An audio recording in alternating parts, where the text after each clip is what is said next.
చేతను శివుని విల్లును ఎత్తిన రాముడే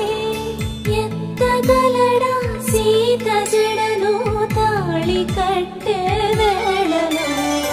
రామ చక్కని సీతకి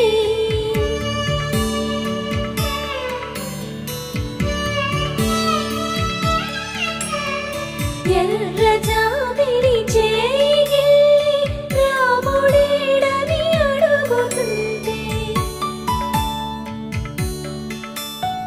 చూడలేదని పెదవి చెప్పే చెప్పలేమని కనులు చెప్పే నల్ల పూసైన